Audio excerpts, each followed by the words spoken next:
It's time for the Phil Ferguson Show.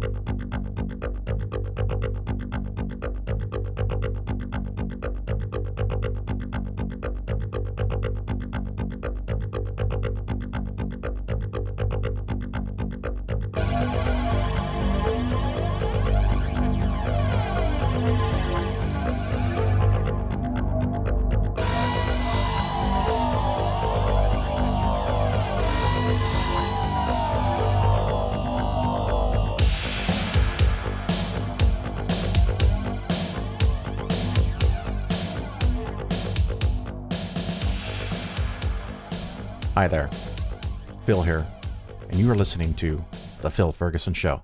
I'm so delighted that you are here. This episode is a little different and out only 2 days since the last episode. I think there's some stuff that I want to talk about. I don't know that I think there is. There is some stuff that I want to talk about interest rates and the Fed. And I was thinking about the fact that a few years ago, I had on an expert on the Fed who wrote a book about the Fed. And I'm going to play that interview here in a minute or two, keeping in mind that that was recorded in the very early months of 2017. Yes, almost 5 years ago. I cannot believe, wow, that was 5 years ago. So there are a few things that are time sensitive and relative to the events that were going on 5 years ago. The bulk of the content is about the Federal Reserve and what it does, which is what I kind of wanted the interview to show and to review. But it also is very interesting, some of the things that we talked about in real time, I guess, or about that time 5 years ago, and how it applies to today, or how it doesn't apply to today, I think is very interesting. Hey, you know what? Maybe you don't like it, but whatever. I'm doing stuff that I like to talk about, I like to learn about, and so we're going to listen to that segment, and after that's over, I'm going to have some thoughts about current events, events in the very end of the calendar year 2021, and what's going on with interest rates, what might happen with bonds and the stock market, and what did the stock market do, and what did the Fed say, and all that stuff. I'm going to do that after this little segment. So we're going to take a quick break and then go into our 40-minute long interview about the Fed, which will teach you a lot of things about the Fed, what it does and doesn't do. So don't go anywhere. We'll be right back.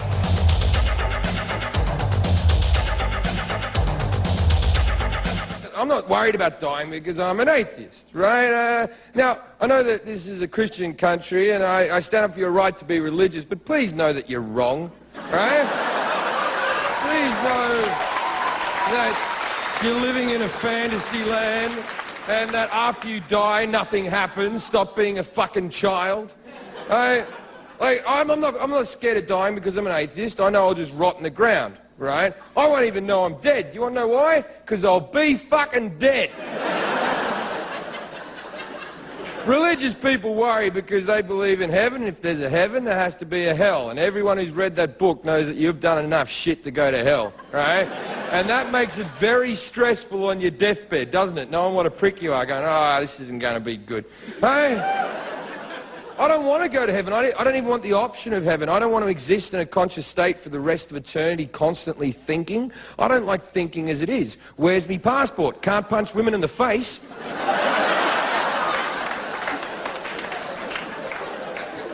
The Bible calls heaven eternal bliss. I don't care how blissful it is. It's eternal. You'll get used to it, and then you'll be fucking bored. And what's hell meant to be like? Fire and brimstone and eternal agony? That's what's written in the Bible. That's God's book. As far as I know, the devil hasn't brought out a book. We don't know his side of the argument, right? If you ask me, the devil and God are having an argument. The devil's being a bigger fucking man. Because God's just writing shit about him. And the devil's going, I'm not even going to fucking comment, son, if you talk about me like that.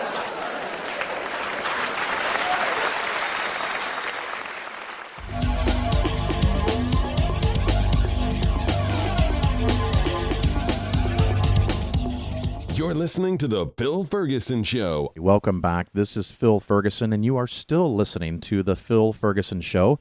With me today, I have Peter Cont-Brown. His recent book is titled The Power and Independence of the Federal Reserve. Peter, how are you? Doing well. Thanks for having me today. Oh, I am delighted. And, of course, for my listeners, we had to try a couple of times because Phil fucked up. By the way, you could swear on my show if you're so inclined. You don't have to. But, recently read your book, and I've read a couple of books over the years about the Fed, and it's a very interesting topic. And just recently, the Fed raised the interest rate, the overnight lending rate, a little bit, and we'll talk about that. But I think if it's okay with you, one of the things that you did early in your book, was talk about how you're not intending to take a position pro or con, but just explain the Fed. And I want to do respect to that philosophy. So why don't you tell us a little bit about what your intentions are? Sure. Well, anytime you try to engage the Federal Reserve, either its structure, its policies, its past, its present, its future, anytime you do that in a public way, you attract, in large part, two kinds of audiences. One audience is the apologists, just people that think that the Fed can do no wrong, that money is too complicated for the average person to think very hard about. Anyone who would challenge anything about the Fed is a kook or a conspiracy theorist. So that's one population. Another population is the kooks and conspiracy theorists. So the Fed is responsible for every bad thing that's ever happened. Even ahistorically, things that happened before the Fed existed. There's folks just coming out of the woodwork with all kinds of theories about how the Fed controls all. And I didn't want to talk to either one of those because they're, in fact, both very small populations.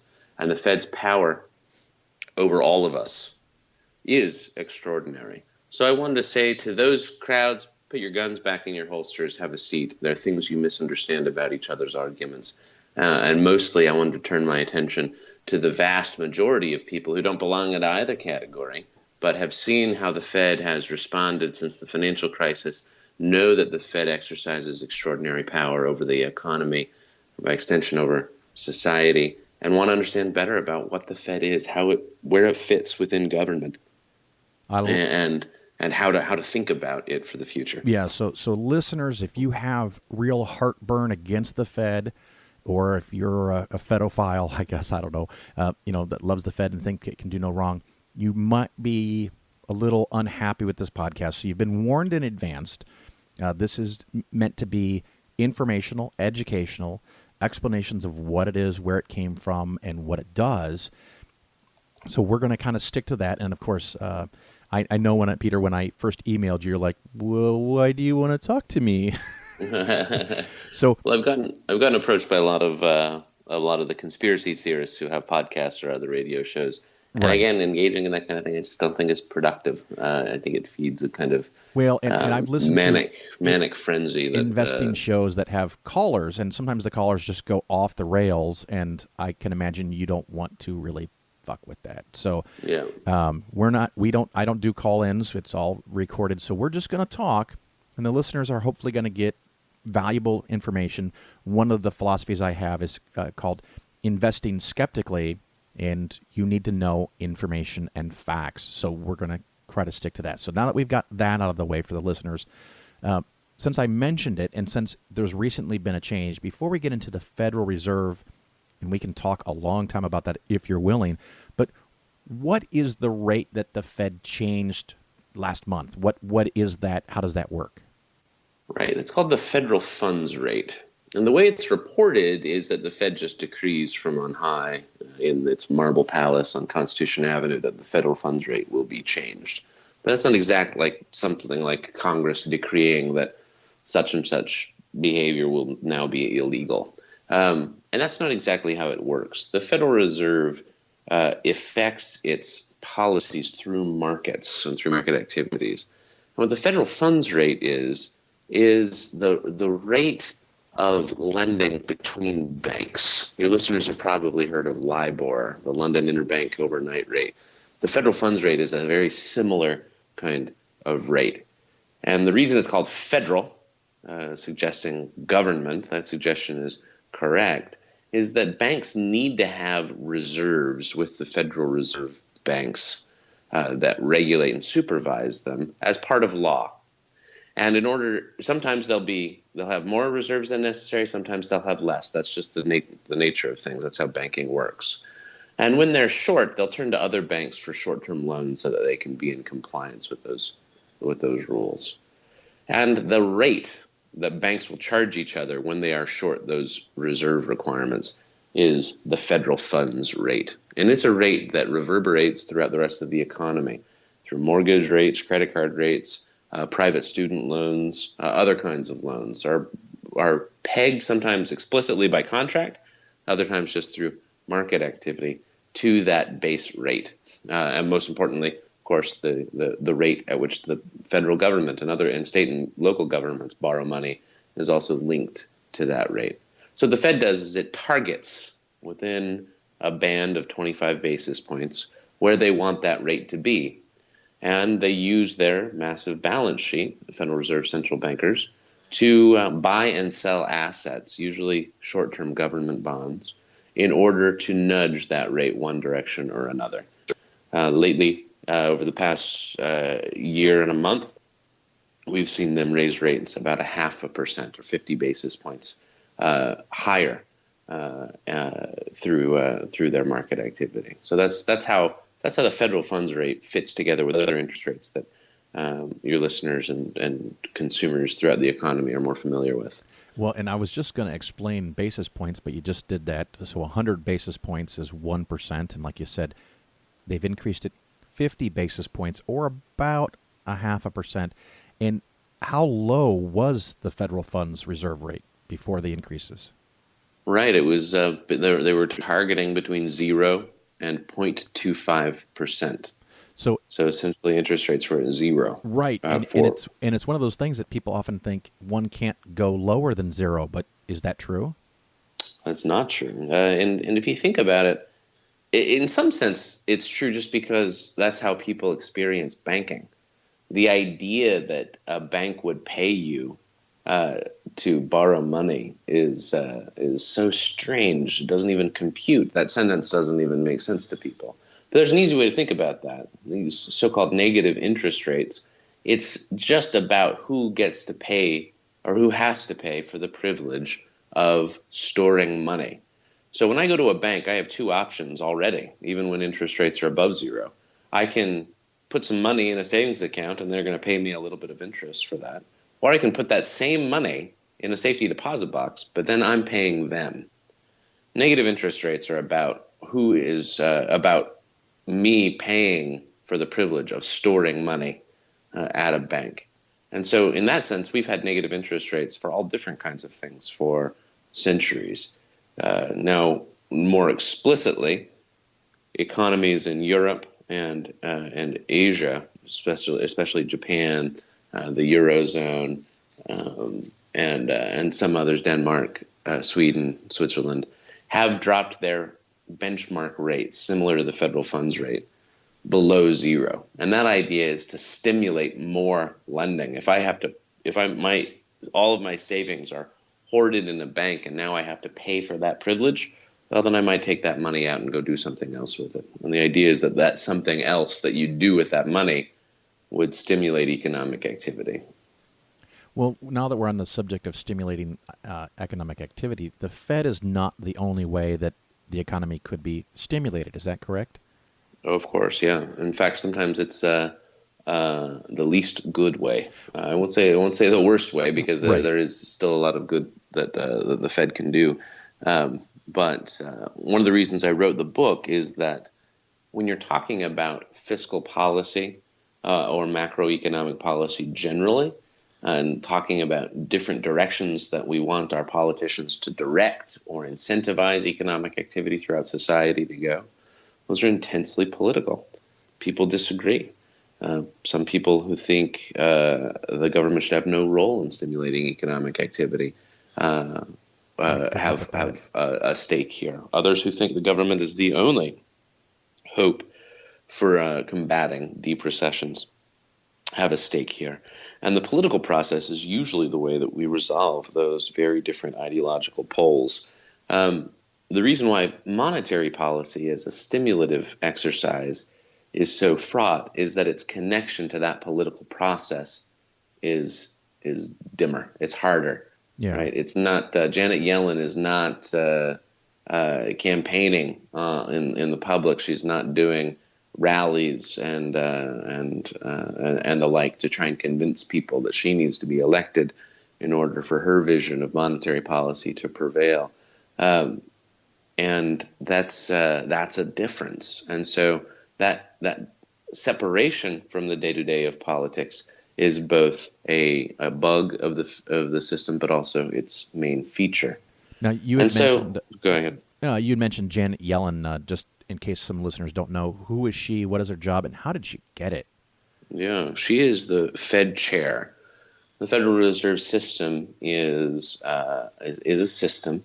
We often think of it as just the shadow of a single individual, like Alan Greenspan or Ben Bernanke, or now Janet Yellen. But it's actually a system of committees, a lot like the Supreme Court. So the Supreme Court is 9 justices, and they vote on how to decide certain cases, and then they explain their decisions. Often there's a split between them. And the Fed is very similar. There are 2 main committees at the Fed, and Janet Yellen is the chair of both of those committees. And when the committees meet together to make decisions about policy, they vote. And there is a majority and there's a minority. Sometimes the votes are unanimous. And Janet Yellen is the one who presides over those meetings and who shepherds those meetings through conclusion and is the public face for the Fed throughout the country and indeed the world. And Janet Yellen got there in a pretty interesting way. She's the single most accomplished and experienced central banker in its history. Accomplished might be something people would disagree with. That's a little bit more subjective. But there's no disputing the fact that this is the 4th tour of duty that she's had at the Fed. The runner-up in terms of experience would be Ben Bernanke and Paul Volcker, who are her predecessors, each of whom served 2 times at the Fed. This is her 4th. So she was very well known to central banking types and to politicians. And she was not the first choice of President Obama, to lead the Fed. He wanted Larry Summers in the summer of 2013 when he was making this decision. And the president normally just gets to pick whoever he wants and then subject to Senate confirmation. That's the new Fed chair. But an intense political process unfolded, vetting the 2 candidates that the Obama White House floated, Larry Summers and Janet Yellen. And it just made clear that there was no political path for Larry Summers to get his confirmation. So he wasn't even formally nominated. Janet Yellen was instead, and she's been with us ever since. And her term is now will come to a close 1 year from now. Now, where did the Fed start? How did this come about even to begin with, and why? Yeah, if anyone who's ever seen the Hamilton musical knows that we have been fighting about what constitutes money longer than we've been us, so to speak. Longer than there's been a United States of America, there have been disputes about what constitutes money. This was an epic dispute at the founding, not resolved fully. It was a dispute throughout the 19th century. And there was a sense growing out of the 19th century among those who had political power that the answers we'd been given since the Civil War were not sufficient. At the time, money could be what it could vary state to state what constituted money. And there was a sense that when things went bad, when things went wrong, that there was too much panic, too much fright, with people suddenly holding money in their hands, which represented all of their stored wealth of over a lifetime, and saying, I don't think this is worth anything, and then doing crazy things, trying to trade it in for things that were of more value. So the Fed comes out of that moment following a particularly severe financial panic in 1907. And through several years of negotiation, political change, and drama, The Fed is created in 1913 at the beginning of the Woodrow Wilson administration. And the original Fed, as it's organized, looks very little like the Fed that we have today. It was seen as kind of a triumph of federalism, this idea that we would have decentralized power. And so every Federal Reserve Bank, there were 12 of them, sort of got to stand as its own central bank to its district. So I live in the Philadelphia Fed district. I'm not sure where you are, Phil. I'm in Illinois. There are 12. Go ahead. I'm in Illinois. You're in Illinois, so you're in the Chicago Fed district. The state of Georgia is divided in half between the Atlanta Fed and the Kansas City Fed, or the St. Louis Fed? Sorry. That's right. And so these lines are just drawn in weird ways, but the idea was that each Federal Reserve Bank would stand on its own bottom. That ended during the Great Depression, or shortly after, under the Roosevelt administration, where FDR sponsored legislation that fundamentally changed the Fed and made it look a lot more like it does today, which is a bureau in Washington that consists of that is led by a committee, much like the Supreme Court, and the Federal Reserve banks that still exist today are extensions of that main committee. The only exception is that the Federal Open Market Committee, which is kind of the Supreme Court of Finance, if you will, the ones that vote on those interest rates, that consists of both the Board of Governors, which are these politically accountable members, plus 5 of the 12 reserve banks on a rotating basis. And so that kind of ungainly creature is what has survived the legislative process over the last century. And that's the system that Janet Yellen is the chair of. Now, you mentioned the 12 regional Federal Reserve banks and that they rotate voting rights, but doesn't one of them always get a vote? Yes, the New York Fed president since 1942 has been a permanent member of the Federal Open Market Committee. And it's always been a man, is also the vice chair of that committee. And does that make any particular sense, or it's just an artifact of history? I would argue, the New York Fed would say it makes a great deal of sense because of New York is where all the money is. Really. Sure. It's the place where the Fed does engage in its open market activity. I don't think it makes a ton of sense because I don't think the private reserve bank model makes really any sense at all, largely because the reserve banks no longer serve this private market function. Their presidents are selected in an opaque way that doesn't lend itself well to accountability. They're selected by the private sector, sure, but not to be representative of the private sector. The very fact that there's only one reserve bank west of Dallas, Texas, and 2 in the state of Missouri tells you we've got something of a representation problem there. And so having a private citizen be the number 2 at the most important federal agency makes no sense to me at all. I'm not the only one who thinks that, but the Fed likes its very curious structure. Well, and it's one of those things. So the people who are presidents of the individual regional feds, they're private citizens. They're not elected, and they're often from the banking industry itself. Is that correct? Am I summarizing that right? So many of them have had banking experience. The current president of the New York Fed is a Goldman Sachs alum, as is the president of the Minneapolis Fed, as is the president of the Dallas Fed today. Some of them are academics. So the former president of the Minneapolis Fed is now back in the academy, and he was an academic economist before that. Janet Yellen herself was the president of the San Francisco Fed.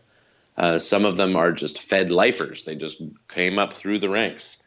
So there is some diversity there. But the problem is that, again, there's no accountability for that. We don't have a sense of who gets to, who's a candidate for these positions, who exactly does the vetting, why are people chosen for one reason over another. And it's worth noting that they don't look anything like America in the sense that there's only been one person of color, or two in the Federal Reserve Bank's history, and the two are the most recent presidents of the Minneapolis Fed, both of whom are Indian American. So the idea that this represents the diversity of the United States is a very silly one. This is sometimes advanced in defense of the Fed. We want this diversity, but this system is not designed to give us diversity. It's designed to give us territoriality and the idiosyncrasies of different committees that have no link to the public. Well, so that's the thing that troubles me so much, and this is why the Federal Reserve Banks, I criticize them at length in the book, and they I don't think they like my book very much, sadly. Well, and it's nice to have different opinions, and that's one of the reasons I like to read different books on the same subject, because you know way more about this than I do, but another author might know, give or take, about the same that you do, but have some slightly different opinions, and that's that's the foundation of education. It's interesting. I never even thought for a moment that the Fed would be any kind of representation of America as a whole. So it's interesting that some people think that's a possibility, or make the argument, because I had always assumed that it was old white dudes that we're probably getting a mix of women in there, and Janet Yellen is, I think, the first chair that's female. Yeah, that's right. So progress. So they have this control, and they have these. What does a regional Federal Reserve institution bank do? So, in some sense, that job has changed very dramatically over the decades. They used to be the duke of their own duchy, right? They had they were in charge of their own central bank. But again, that changed after 1935. There's a joke inside the Fed that some of the Reserve Bank presidents never got the memo that their legal status changed during the Great Depression and still act like they still run the show.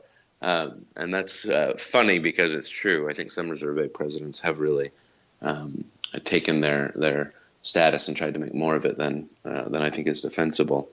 But the biggest thing they do, by far, is participate as voting and non-voting members of the Federal Open Market Committee.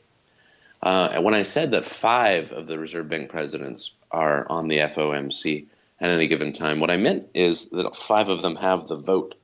All 12 of them are in the room. All 12 of them can speak and participate in those deliberations. And so that's the role of the Reserve Bank presidents. Now, as critical as I am of that governance structure, it's very easy to exaggerate their influence, and we shouldn't do that. The Janet Yellen still determines the agenda for the FOMC. She determines which policy options will be voted on, and does, through just the power of that position, dramatically influences how deliberations will unfold. But it's not decisive. She's not the grand poobah of central banking. She can't simply will it to will the world to match her worldview. That goes through these committees, and those committees again are influenced by the private Reserve Bank presidents. Well, if I can change a little bit of gears here, the listeners are probably curious, and as am I. Will the Fed funds rate go up over the next year or two? And if it does, what effect would it have on me as an individual person? Yeah. So this is such a fascinating question, because it depends so much on Trump administration policies. Right now, the Republican Congress and the Trump administration are announcing new policies that will be dramatically stimulative. So they are going to pay for things on debt. Like a wall.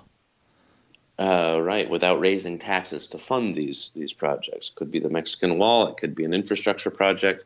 It could be medical care. If they repeal Obamacare without replacing it with something, or some mechanism to pay for it, that's going to be a dramatic increase of governmental spending. All of this drives up the pressure on the value of our currency, and that expresses itself in inflation.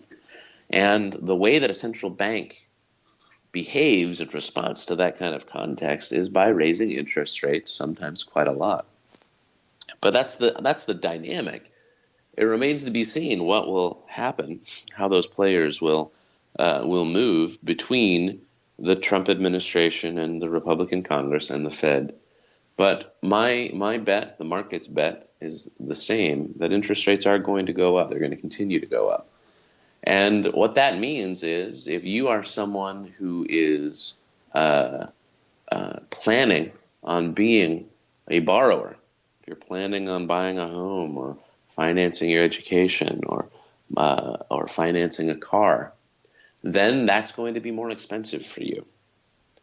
If you are someone who is who already has a mortgage under interest rates at record lows, then interest rates that are going up, if they are combined with increases in economic growth and wage increases, then that's good news for you because your mortgage now is getting cheaper. Unless you have a variable rate mortgage. Unless you have a variable rate mortgage, which can be, in which case you might be in for a surprise. So in a sense, it's important to note though that the Fed can't simply increase interest rates willy-nilly. They can't simply decree that interest rates are going to be, at X or Y percent, because interest rates aren't just flips of a switch that the Fed controls in Washington, D.C. Interest rates reflect underlying economic activity, and perhaps the greatest debate in macroeconomics right now and among central banks is what is the appropriate interest rate level what is the interest rate level that we're observing today. And there's an annoyingly arcane label that's given to this debate called secular stagnation. Secular means long-term. It has nothing to do with ideas about religion. But the idea is that secular stagnation is the idea that we are in a long-term period of very low economic growth due to very low gains in productivity. And if that's true, then interest rates staying at or near zero is not something that a central bank has anything to do with. It's going to be on the receiving end of that economic reality, just like the rest of us. There are some people who think that's hogwash, that there's no such thing as secular stagnation, that the central bank is indeed in charge of these interest rates. And then there are people who think that view is hogwash. So this is one of the most interesting economic debates that's unfolding before us, and we're observing it in real time today. Well, and it's fascinating, a little bit of a political thought, and I don't know how much you want to get into politics, so feel free to dodge any concepts here. But the Republicans, after spending 8 years of resisting any attempts to spend money to possibly stimulate the economy through jobs, through roads, through investment in the United States, while we had, let's just say, a Democratic president, they had no interest. And now that the economy is at least stronger than it was 8 years ago, but because their guy is in charge, now they want to spend like, a drunken sailor kind of thing. It's a very interesting philosophy because I'm a firm believer in when economic times are bad, the government spending more money provides a cushion, or dare I say, the soft landing possibility that the economy doesn't get bad, where, as some people say, when the economy is bad, the government should behave like individual actors and spend less money. Anything in there that you want to comment on? It's really interesting to see what's going to happen as a result of the 2016 election. The reality is, and this is not an accusation of hypocrisy against either political party, but political coalitions are formed for a lot of reasons historically. And principle is only one of those reasons. So in any given coalition, you are going to have politicians and you're going to have citizens who believe something on principle. So it doesn't matter who their president is, they're still going to believe the same thing. So there are going to be people in the Republican coalition who think that using the government to stimulate the economy is a horrible idea, even an immoral one, or regardless, makes no economic sense. And now that there's a Republican president, they're not changing their tune. But there are also people in the coalition who are in a coalition, maybe for some other principle, but as to that specific policy, they just don't have an opinion. And they're interested in winning elections. And so coalitions for them are more strategic. They're thinking about what do we do in order to stay in power. Maybe that's staying in power for corrupt reasons. Maybe it's staying in power just because they love power. Maybe it's staying in power because they really care about abortion or whatever, some other issue. Because there is an argument that could be made that if the government spends money and grows the economy, that means more jobs, more money. People are happy with that party, and they are more likely to elect them. And then, of course, that segues into one of the other main themes of your book is the independence of the Fed. What are your thoughts there? Yeah, exactly. I mean, that's exactly the strategy. So it is not a surprise. My point with all this is to say that in the coalition that elected Donald Trump president and secured the Republicans their majorities in both houses of Congress, it should not surprise us if a great number of those coalition members don't care at all about fiscal conservatism. That's not their principle. They want to spend, and they want to make people happy, and they don't like the idea that economics, there might be any economic limits. We saw that during the Reagan administration. We saw that during the George W. Bush administration. The same kind of Republican interest in dramatically expanding the footprint of government spending. And I would guess that we will see that yet again in the Trump administration. So that those who have been decrying the wastefulness, the perceived wastefulness of the Obama administration, some of them have been acting on principle. Most of them have been engaging in strategy. And now that the strategic shoe is on the other foot, they're going to be singing a different tune. Yeah, that's interesting. Now the Fed, is it independent or is it not? Yeah, it's I'd urge your readers to buy my book, many copies of it, so they can give it to their friends and loved ones. Yes, please do. The upcoming Martin Luther King holiday. No idea why Martin Luther King would care about my book, but I'll just I'll say that anyway. But you do, right? So that's important enough. I wrote this book because I think that question is essentially impossible to answer, because it depends on what we mean by the word independent. Independent from whom? To what end? How? So is the Fed independent of politics? No, it is not. There are ways that the Fed is structured politically, is susceptible to political pressure. Is the Fed as closely tethered to the president's economic policies as the Secretary of the Treasury or the Council of Economic Advisors? No, it is not as closely tethered. It is more insulated. It has its own policymaking process separate from the president. Is the Fed independent of Congress? Well, that's interesting. It's not funded through Congress. That's really important. But Congress can change the Fed anytime it can muster the will to pass a piece of legislation over a president's veto. So the short answer, which is sometimes very annoying for people, is it's complicated. But I would say that short answer is the essential answer. Indeed, right. It's the lust to sprint for easy solutions that can get us into very thorny policy problems. And so this idea that we need to have a fight over, is the Fed independent? Should it be independent? What I say in the introduction of the book is that's incoherent. We don't even know what we're talking about when we engage in that fight. It's better to sit back and say, well, let's ask a couple of different questions. Where does the Fed fit within our theory of government? Who gets to influence the Fed? And what is the strength of the Fed's connection, both to expert policymaking, but also democratic accountability? And as I go through the book, I'm answering those questions. And in the conclusion, I say, I don't think the Fed is exactly where we would want it to be. And here are a few changes we should consider making. Do you want to elaborate on those changes? What would be better? I think what would be better would be if the Fed chair couldn't serve for 20 years.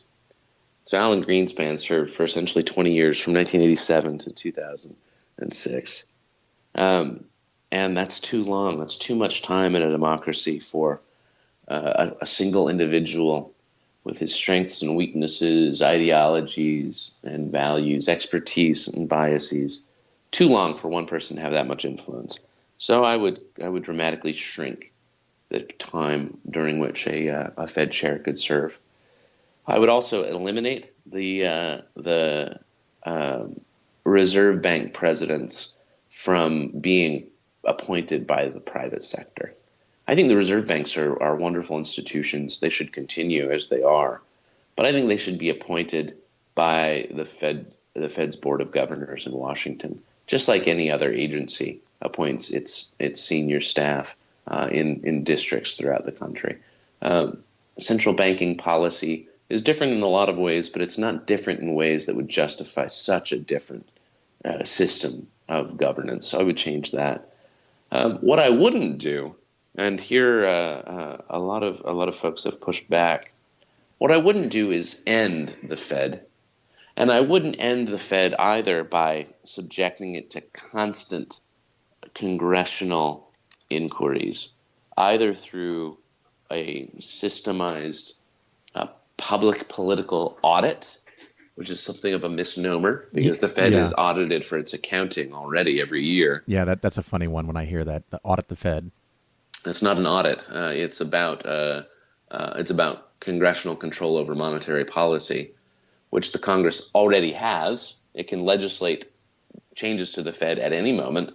So I don't think it's good to have an institutionalized mechanism for members of Congress to try to take over monetary policy making day to day. And I also this starts to get pretty obscure, but I think is so important because it's one of the biggest debates about the Fed today.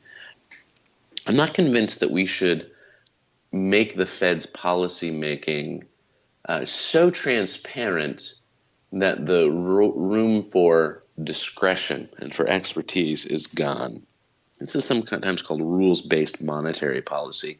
But the idea is that the Congress would legislate a rule or require the Fed to announce a rule that says, here's when we'll raise interest rates. And a rule might be the gold standard. In medieval Korea, currency was based on rice and the rice crop. A rule today favored is sometimes called the Taylor Rule, after a guy named John Taylor who wrote it, which basically is saying, here, if in light of unemployment and inflation and interest rates, here's what the future interest rate should always be.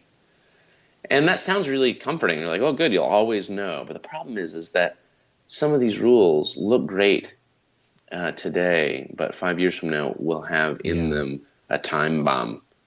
It's not good to have currency based on rice today. The gold standard, frankly, is a terrible way to run an international system. I was just going to ask you about that because that's one of the things I get the most often. People talk about fiat currency, which means it's just a declared value, a dollar's worth of dollar because we say so. But the gold standard would solve that. I'm assuming you don't buy that. Well, so it solves it in a sense, right? It solves it. So the gold standard is not pure quackery in the idea that it's just made up and coming out of nowhere, like Jews run the financial system to their benefit. That kind of stuff is just stupid, right? If I can say it. The anti-Semitic tropes which have dogged our financial system for centuries, even millennia, are very silly. The gold standard is not very silly. It's solving a real problem, which is that currency can be manipulated and abused by politicians eager to do it. The problem with the gold standard is it doesn't work. It only would work if there's international cooperation among major economies. But in order for that cooperation to occur, it has to, by the very operation of the gold standard, cause the U.S. public to subordinate their economic interests to another country when there are imbalances in gold flows. Yeah, that's that's simply not not going to happen. Well, and that's one of the things, and I often give an example, and I want to see if you think I'm right, because there's a good chance that I'm not. So this is why I talk to experts. If the United States was on a gold standard, and again, Congress makes a vote to decide how much gold is necessary to back every dollar, so it's an arbitrary assignment. Yep. If China, which I'm assuming holds a lot of gold, suddenly sells all of its gold, could they have an influence on the value of the American currency? I just absolutely. I mean, this is what we saw happening when people have tried, when governments have tried to keep a fixed exchange rate for their currency. George Soros infamously made $1.5 billion breaking the UK government's commitment to keep the pound at a fixed rate. Simply because the gold standard, there's nothing magical about it. It's still governments trying to say we are going to keep money at a fixed rate, and that's a bet. It's a speculative bet, and people are very happy to take the other side of that bet. And when you can't deliver, then you didn't have a gold standard at all. You just had another fiat currency that was trying to match. Right. Now, when you say the rise and fall of the price, the of currency is at a commodity. fixed rate. It's at a fixed rate in relationship to something else. Exactly. And that something else can be variable. In the UK example, it was fixed to a basket of other currencies. In the gold standard example, it's fixed to the price of gold. What I would say to those who are eager to see the gold standard reintroduced is to really identify in 2016 the problem they're trying to solve. And their answer is hyperinflation. That's what the gold standard is good for. Where in the developed economies do you observe hyperinflation, or even inflation really of any kind? Indeed, central banks and economies in the developed world have had the opposite problem. Inflation has been much too low. Right. And so I think that all of the political energy in Ted Cruz's campaign in the Republican primary endorsed the gold standard.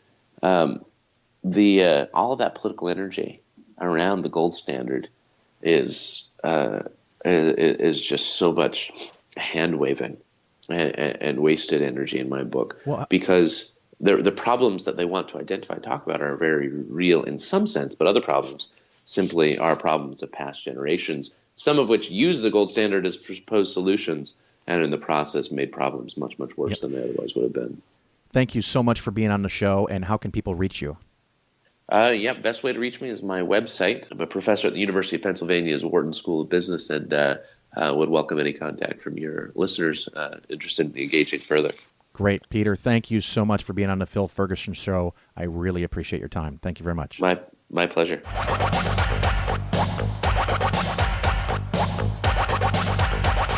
The Phil Ferguson Show is for educational purposes only. Nothing said on the show should be interpreted as personalized investment advice. Your investments should be based on your situation, and you should consult with your financial advisor before taking any action. The show may contain ads. These ads are placed into the show by the hosting company after I finish recording and editing. I have little control over the content of the ads, and you should not assume that I support their products or claims. If you choose to support the show via the new Patreon page, that support does not create an advisor-client relationship.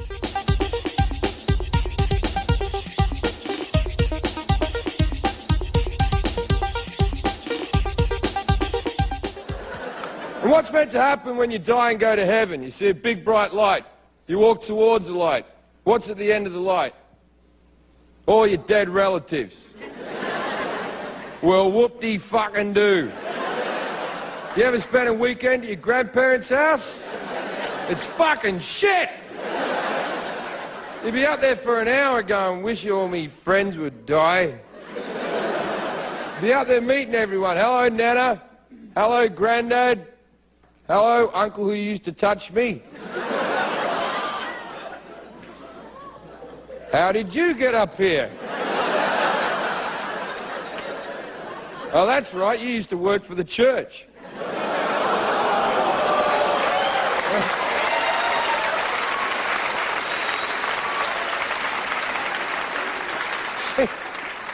You hear that little groan when I said that? When I said you have to work for the church? It's because religious people are in the crowd and they don't like hearing facts. That's a fact. There's been pedophiles in the Catholic Church. It's been on 60 Minutes. Fucking fact. But I say, and it's like, oh, no, because religious people will forgive God for fucking anything. If in their mind, he does good things. Rainbows, children's laughter, shit like that, right? But when he does bad things like hurricanes, AIDS, cancer, child molestation, then we just go, oh, well, God works in mysterious ways. What type of an excuse is that? What is mysterious about acting like a fucking asshole? That is like the least mysterious activity since the dawn of time. If I ever date a religious girl, she's going to come home and I'm going to be raping her mum, right? And she's going to look at me and go, what are you doing? And I'm going to go, I'm mysterious. I've always been mysterious.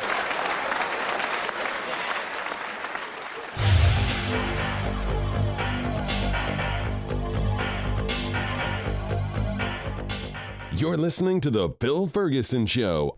I hope you really enjoyed our segment about the Fed. I was kind of bummed that the audio quality annoyed me a little bit. I'm hoping most of you won't notice it and you're just fine or whatever, but hopefully listening to me now 5 years later, it sounds a little better.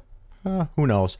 But some of the things that have happened in the last day or two, and this is something that I don't always do, but it's very time specific. So I'm recording this on December 16th, 2021, in case 5 years from now you find this episode.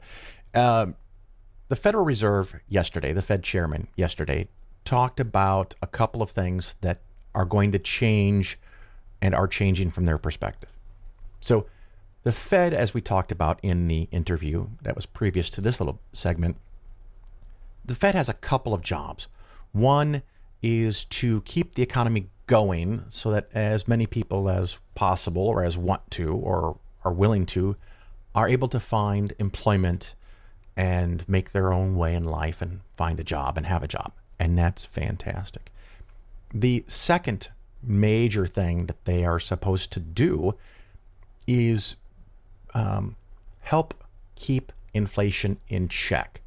And I can't remember who said it. It's a very famous phrase. Maybe I should look it up, but I'm not going to. You can if you're curious.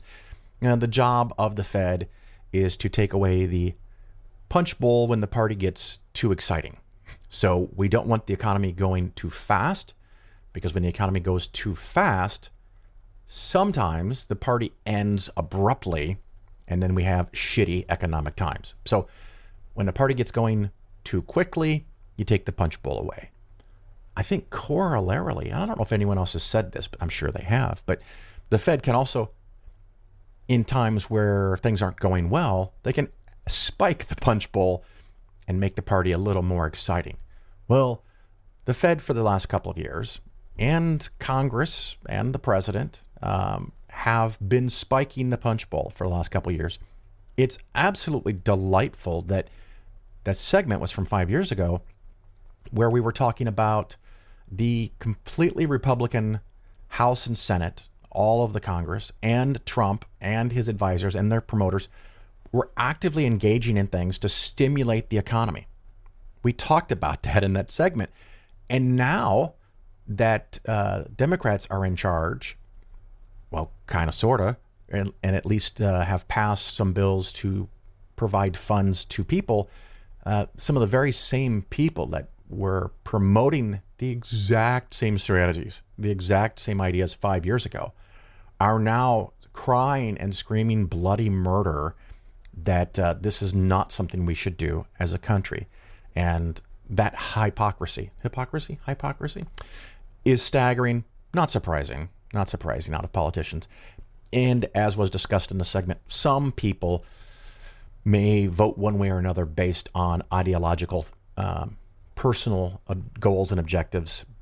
But it looks like virtually everybody is going on party lines. So something that was a great idea for Republicans 5 years ago is now a shitty idea to virtually every single Republican, just because it's not them. And I don't know.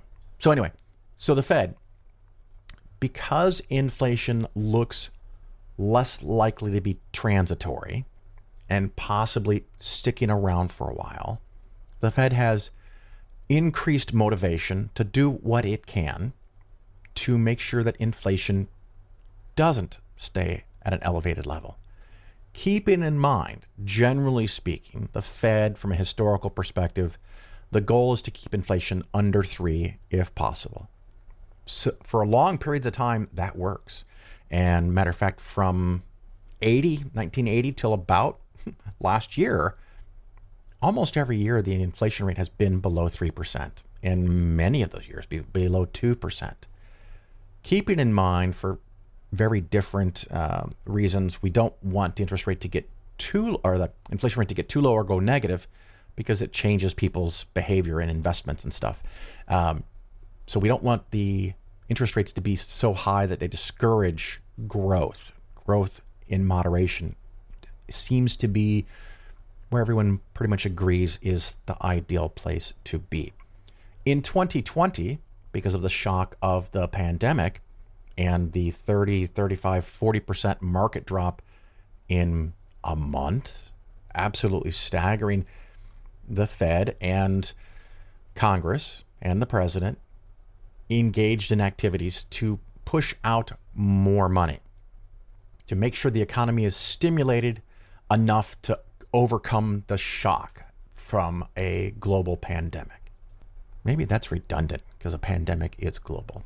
Anyway, so the nice thing is, from an economic standpoint, a lot of the things that we're concerned about going awful because of the pandemic didn't really go as awful as a lot of people thought they would. So you created weird situations. As an example, almost all of the large car rental companies saw the writing on the wall that there was going to be a lot less travel and a lot less people renting cars. And so they sold a large portion of their fleet. 3 or 4 months later, when people are allowed to start traveling again, the car rental companies don't have enough cars. And there was a period of time where car rentals for even basic cars were more than $100 a day. And there were stories of people renting U-Haul trucks and using them as rental cars because they were dramatically cheaper. And one of the goals of all that spending was, like, for example, with airline industry, if no one's traveling, there's no need for all the pilots. There's no need for all the ground crew, the baggage handlers, the flight attendants, and those companies could lay those people off. If no one's buying cars, car production falls, they lay a lot of those people off. If there's a big enough chunk of people getting laid off because all these companies are worried about an economic decline, well, they are kind of engaged in a self-fulfilling prophecy where if everybody starts eliminating jobs, there's a lot of people that don't have jobs. And so at a time where a lot of people aren't working or weren't working, the stimulus provides money for them to be able to buy things even without working, without earning money from physical labor. And of course, that creates a ginormous philosophical debate about whether we should do that. Should someone be able to get any kind of money while not working from any source whatsoever? Or should they be compelled to work, etc.? Now we are, of course, in a situation where most of the jobs have come back, but there's dislocation, I guess, that the jobs aren't necessarily the jobs that people want. The jobs are not necessarily the jobs that people are willing to take and sacrifice their free time to take those jobs. And there's many, many different cases, and we've talked about that in the past, so I don't want to go over it too much. But if you ever hear someone say, people just don't want to work today, they're out of their fucking minds. They have no idea what they're talking about, and they're just repeating some bullshit that they've heard, and it pisses me off. There are people who don't want to work. Maybe I'm one of them. I'd rather not work. How about you? Given the choice. But for a couple of $100 a week from unemployment, if you are willing to not work and just hang out and get that money, maybe it's because the jobs that are available to you suck hard. So maybe that's a problem with the system, not a problem with the person. But there's a lot of complicated reasons, and some people retire, some people got pay raises, and some families, whether it's a husband and a husband, or a husband and a wife, or a wife and a wife, whatever, if one of them got a big pay raise, the other one might not have been making much money in the first place, and they just decide collectively as a family unit that only one person needs to work for now. There's all kinds of complicated things going on. But because inflation looks like it's going to stay around 5%, give or take, 4.5%, 5%, again, well above the 3% target. And keeping in mind, of course, we had a year in 2020 where it was actually quite low. The Fed wants to start making sure that inflation doesn't become problematic. And there are a couple of things that they can do, and they just discussed them. The Fed chairman yesterday talked about two of these things. One that is often just thrown out and doesn't make it a lot of sense to people is the taper. So the Federal Reserve is currently buying a lot of U.S. Treasuries. So the Treasury creates bonds, then the Fed buys the bonds. Now, a lot of people buy U.S. Treasuries. A lot of people in the United States, a lot of foundations, corporations, mutual funds, people around the world, because they are some of the most reliable investments that are available. As long as demand is high, interest rates will stay low. And one of the ways to make sure interest rates stay low is that the Fed goes out and buys a chunk of those bonds. I don't know the numbers exactly right now, but when they put in serious amount of money, they drive down or they drive up the prices because more people want to buy bonds that are being issued. And that lowers the effective interest rate that bond will pay out over time. So they've kind of got their thumb on the scale a little bit by being in there and increasing the demand for bonds, making the price of the bonds go up, and making the effective interest rates go down. So that's through the bond purchasing program. It is going to decrease, wind down. It's going to taper to something smaller. Previously, just like with changing the Fed funds rate, which is the second thing they can do, they have been talking about not doing anything until 2023. I thought that was wrong. I still think that is wrong. And now, in a change of direction, apparently the Fed now agrees with me. And it's a pretty significant shift. So not only are they going to taper, that is, buy less bonds, they're going to taper more quickly than ever previously promoted publicly. It may have been argued in the back rooms, but they've announced it, and they're going to start sooner. They're going to go faster than any time that they've talked about this in the last couple of years, maybe even 5 or 6 years. So that decreased demand of the bonds being created, being bought by the Fed, means that the prices of bonds are likely to go down. And when the price of the bond goes down, the interesting thing is that the interest rate goes up. So the Fed can have that influence. Now, it's not absolute. They're just part of the system, and they can kind of push back a little bit. But if the entire system wants low interest rates, if everybody wants to buy bonds from the U.S. government, no matter how high the price is, the Fed may not be able to change anything. However, when they give these signals, when they make these announcements, a lot of people are like, okay, it's time now. Interest rates our inflation is a little higher than normal. I want interest rates that are a little bit higher than normal on bonds. I'm willing to pay less for new bonds, which means the new bonds will pay higher interest rates. But it also means that the bonds that already exist go down in value because they pay low interest rates. So why would you want to buy a 20-year long U.S. government bond that pays 1.5% when you might be able to now get one that pays 2% or 2.5% next year? So the valuation of those old bonds must go down so that the apparent yield that you would get is equivalent to what you could get by buying that same exact bond today. I sure hope the fuck that made sense. So one of the effects, as an example, the Vanguard Long-Term Treasury Index Admiral shares, the symbol is VLGSX, and you can go look this up on your own if you wish. That's part of investing skeptically. I give you resources to go look this stuff up yourself. I'm particularly wanted to do this show today because yesterday, the one-day result from the discussion of the Fed chairman, that fund went down almost 1%, minus 0.82. And in the next 6 to 12 months, it would not be unreasonable for that fund to lose 12, 15, 20%. This is the reason I have been avoiding long-term, high-quality bond funds for quite some time.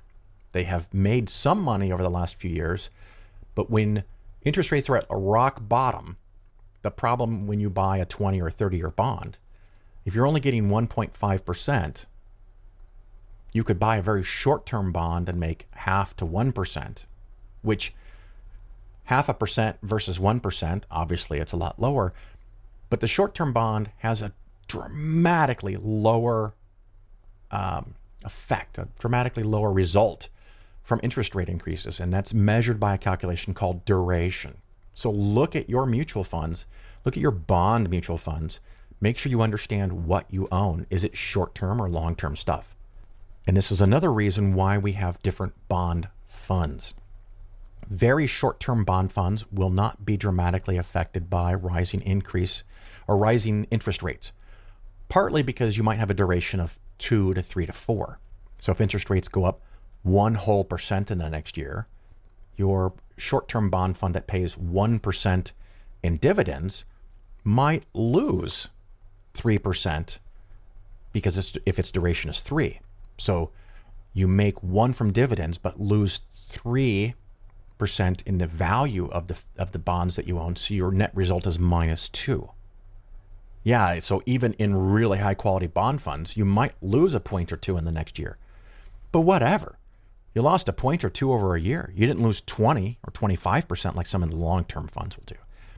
International bond funds aren't going to be as directly affected by U.S. changing interest rates.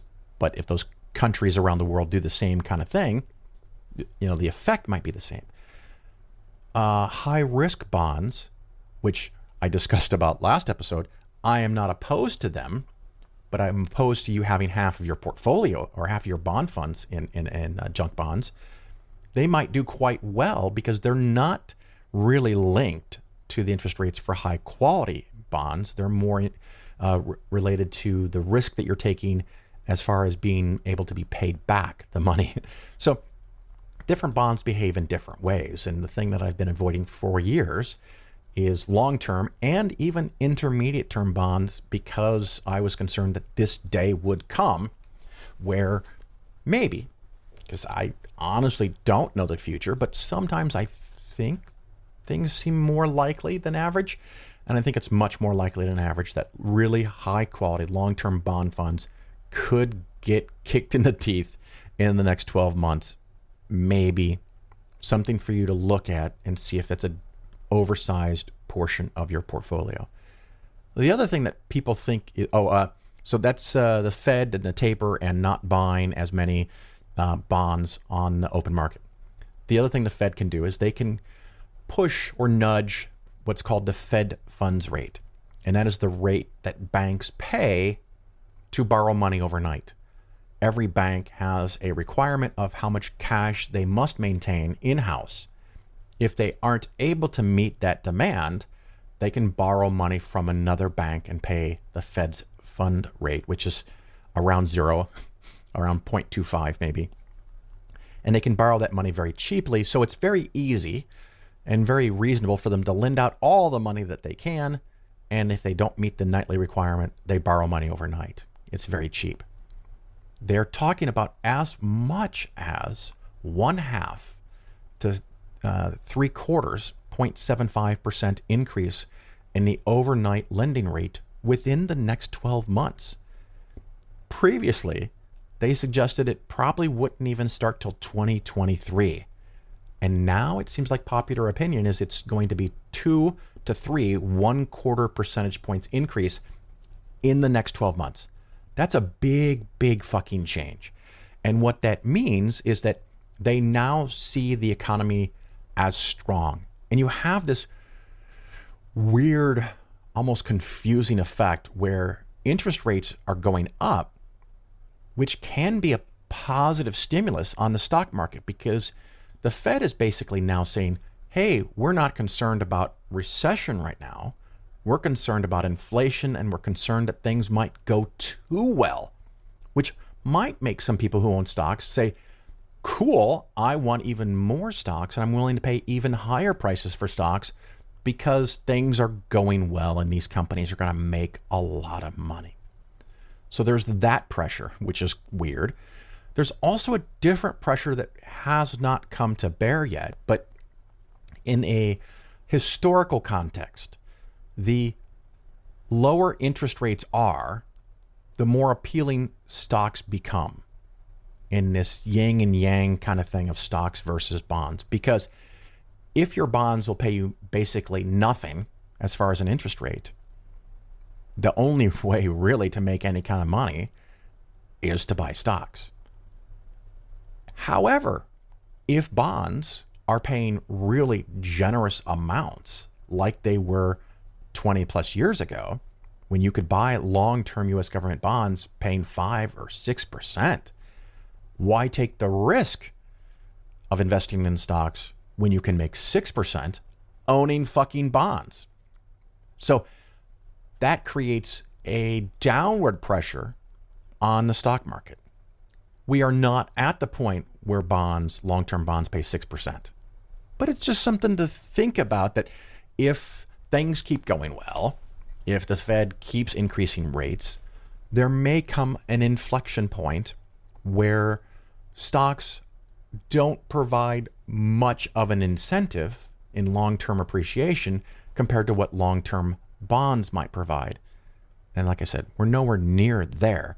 And if you are still 15 years or out from retirement, none of this matters, because you should be in stocks. Because I genuinely, truly do not know what is going to happen. But what I do know from history is that is the single best, most reliable way to make a moderate amount of money in the long run. So it doesn't change that. But if you are a couple years from retirement, and this is some of the reasons why I've recently talked about taking a look at your cushion, making sure it is the appropriate size, which might be not only bigger than last year because you're now a year closer to retirement, but maybe it should be a little bigger even than that. And again, I feel compelled, because so many people listen to the show, that I want to reduce the very small percentage of people that mishear what I just said. It is not the sky is falling. It is not time to panic. It is not time to do anything crazy. What I'm talking about, if on an average year you're getting closer to retirement, you're 10 to 12 years out, you're 8 years out, where you might increase your cushion by 3 to 5% in that given calendar year, just as a normal routine process of approaching retirement. If you want to do 5 to 10% this year, I think that might be a really healthy idea. Not just because of changes in interest rates, but because you've made a lot of fucking money. I don't know what the exact increase in the S&P 500 is year to date at the very end here of 2021, but it's probably 26% to 28%, and I'll do year-end numbers here in a few weeks. But you've made a lot of money in 2021. You made a lot of money in 2020. And most of the years, all the way back to 2009, you've made a lot of money. Now, there have been a couple of down years, so it's not all perfect and peaches and cream. And I don't think that the stock market is crazy overvalued. But if you've been investing since 2009, what is that, 12 years, and you've been adding money, if you've been in good investments, low-cost, tax-efficient index funds, primarily U.S.-based, with Vanguard as an example, you've made a lot of money. Would it really kill you so much to take 10% off the table? But again, I am not saying to take 50% off the table. I am not predicting a market crash or a market increase. I have no idea in the next few years what's going to happen. I thought this might be a 5-minute little wrap up afterwards, but apparently I was wrong about that as well. So I'm just going to wrap it up here and wish you the best for the holiday season. I might have one more show up before Christmas, but maybe I'll just put one out between Christmas and New Year's. And then, of course, after January 1st of 2022, I will do the almost obligatory once a year annual review of performance on all kinds of different assets and what they did in the past year. And then probably a show or two after that, I will follow up with the little ongoing project that started as a 10-year return. And I think last one I did was 13 or 14-year returns. I'm going to add to that and talk about how different investment philosophies and strategies have performed historically compared to an even a simplified version of the Polaris plan. And I'm thinking either in the spring or the summer, I might do from scratch a complete review of the Polaris plan. If people are interested, let me know. Of course, if there's any other topic you want to talk about, let me know. And we'll just leave it at that. The email is phil@polarisfinancialplanning.com. Oh, reminder, if you are a patron, that will eventually close. I have now turned off the collection of your contributions anyway, so you're not even giving me money, even if you've signed up to give me money. Go shut that off, and more than half of all the people that used to be there have left. And thank you, oh, by the way, for all of the lovely notes and messages from people who have been patrons and are no longer patrons. But if you are a patron over at patreon.com/Phil, go turn off your contribution to Phil Ferguson, to the Phil Ferguson Show. Go give that money, and maybe even some more, because you've done well. Go give that to someone else producing content that you think is entertaining, enjoyable, productive, can help change the world to much more of a secular perspective and not have us all being strangled down by religion. Anyway, I wax on too much. Go close your Patreon account, not your account. Go close your contribution to the Phil Ferguson Show. And if you like the show, you can leave a 5-star review. Until we meet in person, ciao.